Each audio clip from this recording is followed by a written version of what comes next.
এই রেসিপিটি তৈরি করে এতটাই বিপদে পড়ব ভাবতেই পারিনি।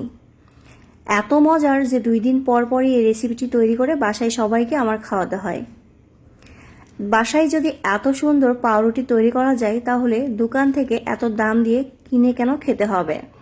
খুব সহজ এই পাউরুটিটি তৈরি করা, আর খেতে অসম্ভব মজার। বাচ্চারা তো খুবই পছন্দ করবে। তো চলুন কিভাবে তৈরি করেছি সেই রেসিপিটি দেখে নিই। এই পাউরুটিটি তৈরি করার জন্য এখানে আমি একটি ডিম নিয়ে নিচ্ছি, আর ডিমের সাদা অংশ আর কুসুমটাকে আলাদা করে নিচ্ছি। এখন এগুলো এক সাইডে রেখে দিচ্ছি। তারপর একটা বাটি নিয়ে নিচ্ছি, এখানে দিয়ে দিচ্ছি 2 কাপ আটা। আপনারা চাইলে ময়দাও দিতে পারবেন, আমি এখানে পুষ্টি আটা দিয়েছি। তারপরে 10 টাকা দামের একটা গুঁড়া দুধের প্যাকেট দিয়ে দিলাম। তো আপনারা চাইলে 1 টেবিল চামচ গুঁড়া দুধ এখানে দিয়ে নিতে পারবেন। তারপরে দিয়ে দিচ্ছি স্বাদ মতো লবণ আর 2 টেবিল চামচ চিনি। তারপরে এখানে হাফ টেবিল চামচ ইস্ট দিয়ে দিলাম। এখানে আমি অ্যাঞ্জেল ইস্টটা ব্যবহার করেছি। এই ইস্টটা অনেক ভালো, পাউরুটি থেকে কোনো গন্ধ বের হবে না। তারপরে এখানে আমি সেই ডিমের সাদা অংশটা দিয়ে দিলাম। তারপরে হালকা কুসুম গরম পানি এখানে দিয়ে দিচ্ছি, তবে বেশি গরম পানি কিন্তু দেওয়া যাবে না, অবশ্যই হালকা গরম পানিটাই দিতে হবে। তো এই যে খুব ভালো করে এখন মিশিয়ে নিচ্ছি। এখনও কিন্তু আমি এখানে তেল দিইনি, তেলটা একটু পরে দেব। তো এই পর্যায়ে আমি এখানে 2 টেবিল চামচের মতো তেল দিয়ে দিচ্ছি, দিয়ে আবার খুব ভালো করে এটাকে মিশিয়ে নিচ্ছি। একটু সময় নিয়ে এটাকে খুব ভালো করে মথে নিতে হবে। তো আমার এটা মথে নেওয়া হয়ে গিয়েছে। এখন আবারও একটু হাতে তেল লাগিয়ে এটাকে এভাবে একটু লাগিয়ে নিচ্ছি। তারপরে এভাবে করে এটাকে রেখে দেব আধা ঘন্টার জন্য। আধা ঘন্টা 1 ঘন্টা রেখে দিলেই দেখবেন এটা খুব সুন্দর করে ফুলে যাবে। তো আধা ঘন্টা পরে ফিরে আসছি।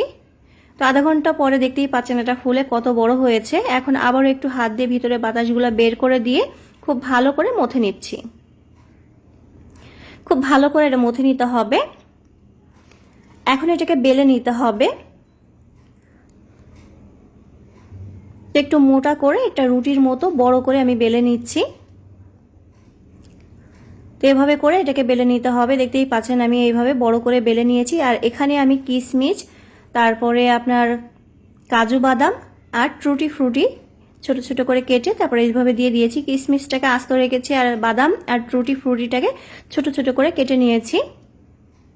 আপনারা কিন্তু যে কোনো বাদাম এখানে দিতে পারবেন, চাইলে এগুলো স্কিপ করতে পারবেন। আবার এগুলো দিলে বেশ মজা লাগে খেতে। আর বাচ্চাদের টিফিনে, আপনাদের মেহমানদারিতে খুব সহজেই কিন্তু তৈরি করে নিতে পারবেন বা বিকালে নাস্তায়। তো এটাকে এভাবে ফোল্ড করে নিয়েছি। তারপরে একটা চাকু দিয়ে ঠিক এভাবে করে কেটে নিতে হবে। আর শেষের অংশটুকু একটু রেখে দিতে হবে, সম্পূর্ণটা কাটা যাবে না। তো এই যে মাছ বরাবর কিন্তু এভাবে কেটে নিতে হবে। আর এই যে শেষের অংশটুকু আমি একটু দেখিয়ে দিই, এই যে একটু এভাবে রেখে দিতে হবে।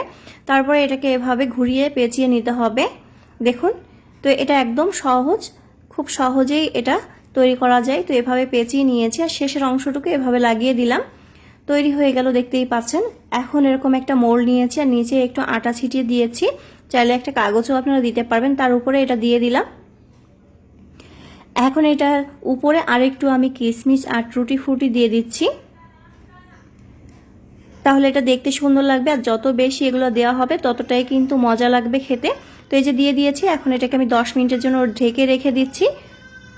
10 মিনিট পরে ফিরে আসলাম। দেখতেই পাচ্ছেন এটা আরও ফুলে ডাবল হয়ে গিয়েছে। এখন যে ডিমের আমরা কুসুমটা রেখে দিয়েছিলাম, সেই কুসুমটা একটা ব্রাশের সাহায্যে এভাবে করে একটু লাগিয়ে দিতে হবে, তাহলে উপরে একদম দোকানের মতো কালার আসবে। তো দেখতেই পাচ্ছেন কত সুন্দর করে এটাকে একটু লাগিয়ে দিচ্ছে। এটা দেখতেও সুন্দর লাগছে। আর আগে থেকে চুলার পরে একটি হাঁড়ি বসিয়ে গরম করে নিয়েছি। তারপরে একটা কাগজ দিয়ে একটা স্ট্যান্ড দিয়ে এই যে মোল্ডটা দিয়ে দিলাম। এখন ঢাকনা দিয়ে 20 মিনিটের জন্য রেখে দেবো। চুলার আঁচটা লোর থেকে একটু বেশি থাকবে। তো 20 মিনিট পরে ফিরে আসলাম। দেখতেই পাচ্ছেন মাশাআল্লাহ কত সুন্দর কালার এসেছে আর ফুলেছেও অনেক। এখন একটু ঘি ব্রাশ করে দিচ্ছি। ঘি না থাকলে তেল ব্রাশ করে দিতে পারেন, তাহলে একটা গ্লেজি ভাব আসবে। তো এখন এটাকে আমি ঠান্ডা করে নিয়েছি হালকা। তো এই যে এখন এটাকে নামিয়ে নেব, মানে মোল্ড আউট করে নেব। দেখতেই পাচ্ছেন একটু এভাবে চাকু দিয়ে আমি ছাড়িয়ে নিচ্ছি। পুরোপুরি ঠান্ডা করলে আর এভাবে ছাড়ানো লাগে না, এমনিতেই বের হয়ে আসে। তো আমি হালকা গরম থাকা অবস্থায় এটাকে বের করে নিলাম। দেখতেই পাচ্ছেন কতটা নরম তুলতুলে, আর দেখতে কত সুন্দর হয়েছে।